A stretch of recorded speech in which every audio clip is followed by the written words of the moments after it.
qui malgré tout propose effectivement de revenir sur des dispositions fiscales qui ont été prises, sans quoi l'exercice que nous menons est difficile. Ça nous semble légitime de vous dire que ce que nous proposons, pour aller à l'essentiel de cet amendement, est la suppression du dispositif dit crédit d'impôt recherche, car nous considérons déjà que c'est un dispositif qui coûte fort cher aux dépenses publiques, qui sert souvent de prétexte à des montages qui occasionnent de l'évasion fiscale pour des grands groupes.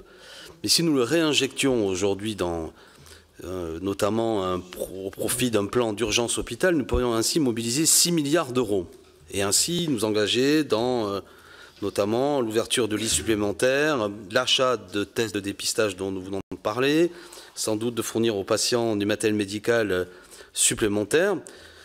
Ça permettrait de supprimer le forfait hospitalier pour les patients atteints du Covid-19, etc., etc. Donc voilà le sens de cet amendement. C'est aujourd'hui un dispositif d'attraction fiscale, disons-le clairement, qui ne nous semble pas pertinent. Je n'étonnerai personne de manière générale, mais particulièrement dans la période actuelle. Je redis l'enjeu, cela permettrait de dégager 6 milliards d'euros supplémentaires pour nos recettes. Merci. Monsieur le rapporteur. Même remarque. Oui, ça sera la même remarque, sauf que celle-ci, je la trouve encore moins pertinente parce que supprimer le crédit d'impôt recherche à un moment où on a besoin d'une recherche efficace et soutenue dans notre pays, et notamment médicale et pharmaceutique, me semble assez peu à propos. Donc, je vous demanderai de le retirer, sinon avis défavorable. Bien, on comprendra tous que c'est des amendements qui évitent l'article 40. Monsieur Mélenchon. Ben oui. Non, pas ça, quoi. Ou alors on fait l'examen de l'usage qui est fait aujourd'hui du crédit impôt recherche. Mettez des sous pour la recherche publique, mais venez pas nous dire que le crédit impôt recherche sert réellement à faire avancer la recherche dans ce pays. C'est pas vrai.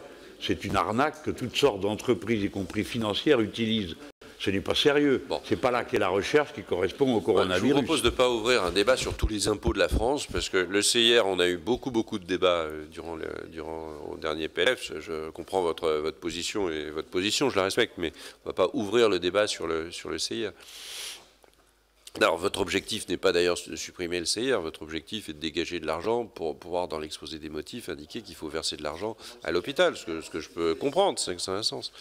Très bien. Qui est pour? Qui est contre? N'est pas adopté. Le 31, Monsieur Mélenchon. Vous avez 4 amendements qui suivent. Hein. Le 31.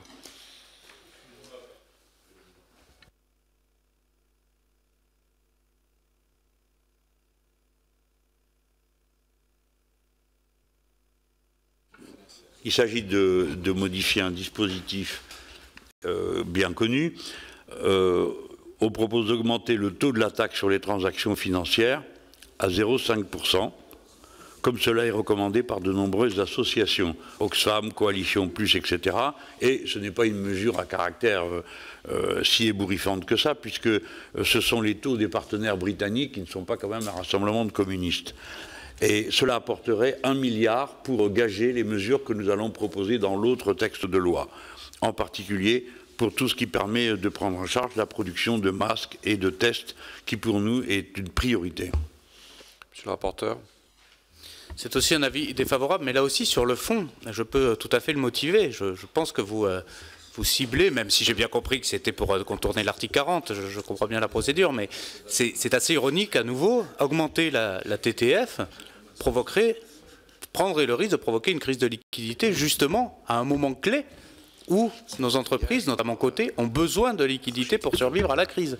Donc là aussi, ça donne un peu l'impression d'aller sauver un incendie avec un bidon d'essence. En tout cas, moi, c'est comme cela que je le perçois. Je déconseille. Alors, il n'y a pas de gage intertexte, Monsieur le Président Mélenchon, parce qu'il n'existe pas encore. Je comprends l'architecture globale de votre projet, mais juridiquement, vous dites que ça gagera un autre texte. Non, je ne veux pas vous relancer, hein. C'est une plaisanterie. Hein. Non, Il m'a cherché, hein. Non, je ne cherche pas. Il faut être sérieux. On va proposer des choses qui représentent des milliards. Bon, donc on propose de les trouver. Maintenant, là encore, recommencez pas. Les transactions financières nuiraient aux liquidités des entreprises qui, justement, ont besoin de payer des salaires. Mais vous nous prenez pour qui? On a au moins fait un minimum. On a un minimum de connaissances économiques.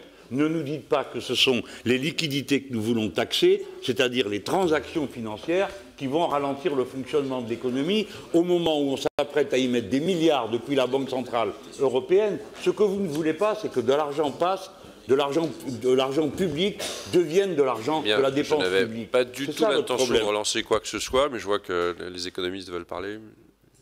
Non, simplement pour peut-être éclairer ce débat, il y a des décisions qui ont été prises pour restreindre le fonctionnement des marchés dans les dernières heures, mais le président de l'autorité des marchés financiers a également expliqué, face aux appels répétés à suspendre toute cotation, qu'il était important que les marchés puissent continuer de fonctionner de manière à ce que les États qui vont avoir besoin de financement ainsi que les entreprises considérables puissent le faire dans les meilleures conditions. Je note que les ventes à découvert ont été suspendues, ce qui est une bonne chose dans un marché aussi baissier. Alors sur le 31, qui est pour, qui est contre, il n'est pas adopté.